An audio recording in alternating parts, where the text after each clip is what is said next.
Frontline Updates, where we delve deep into military strategies and updates from conflict zones. Today, we're discussing the progress of the ongoing special military operation as of December 5th, 2024. I'm your host, Sharifa Muhammad MGT. I'm Colonel A.C. Oguntoye, an infantry officer. West Group of Forces improved tactical positions and inflicted heavy losses on Ukrainian forces, including tank, mechanized, ranger, and airborne brigades across several settlements such as Dvyregnia and Kupiansk. The group repelled 6 counterattacks, resulting in Ukrainian losses of 560 servicemen, various armored vehicles, artillery pieces, electronic warfare stations, and ammunition depots. Welcome to Frontline Updates podcast, your go-to source for the latest developments on global military operations.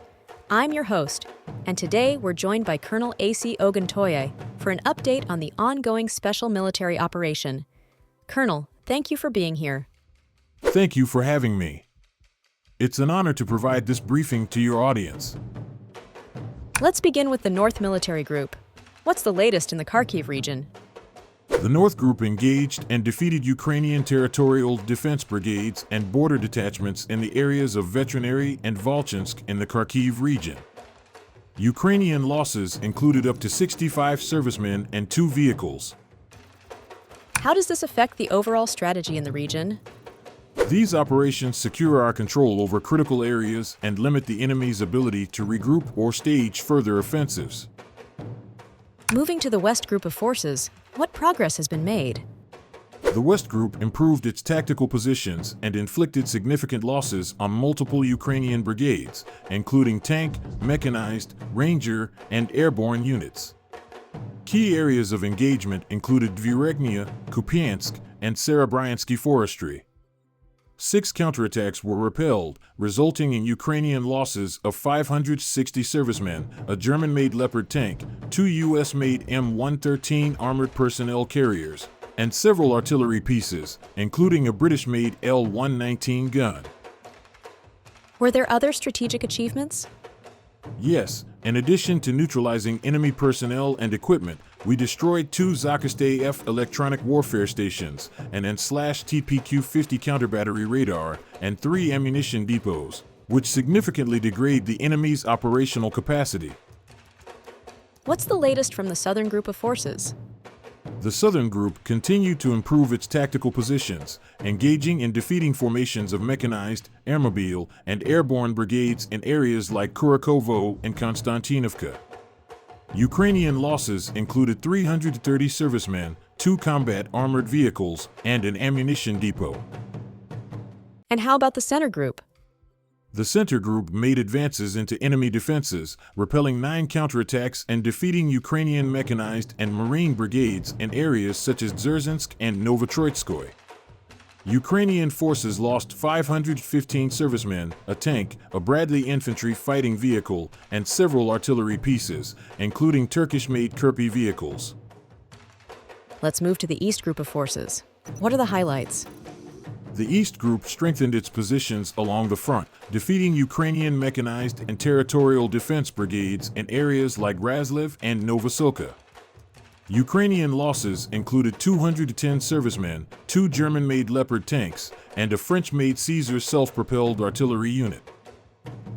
And the DNEPR Group? The Dnieper Group inflicted losses on Ukrainian forces in Zaporizhia and Kherson regions. Ukrainian forces lost 45 servicemen and 2 vehicles, along with multiple depots containing military technical equipment. How have air and missile operations supported these ground efforts?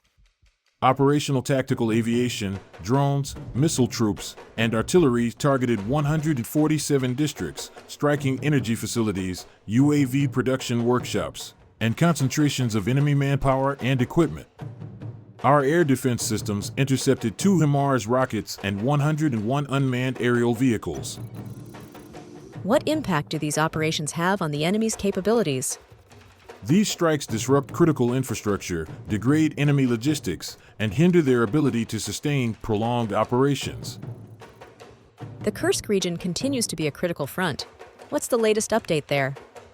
In the Kursk region, our forces engaged and defeated multiple Ukrainian formations, including mechanized and airborne brigades, across settlements such as Viktorovka, Malaya Lokhnya, and Novoivanovka.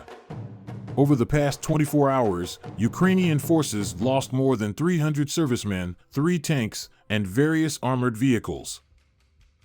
Colonel, thank you for providing such a detailed briefing on the current military situation. Your insights are invaluable to our understanding of the conflict's dynamics. And thank you to our listeners for tuning in. Join us next time as we continue to provide up-to-date coverage on global military affairs. Stay with us for more updates and expert analyses on global defense and security issues. Stay informed, stay secure. Thank you. Gaza's Ministry of Health reports that Israeli attacks on the enclave have resulted in the deaths of 48 Palestinians and have wounded 201 in the latest 24-hour reporting period. Israeli forces have once again targeted the so-called safe zone in Gaza's Al-Mawasi, causing at least 21 fatalities and wounding dozens more. Atif al-Hout, the director of Nasser Hospital in nearby Khan Yunis, provided these updates. Correspondents report that women and children were incinerated in the attack.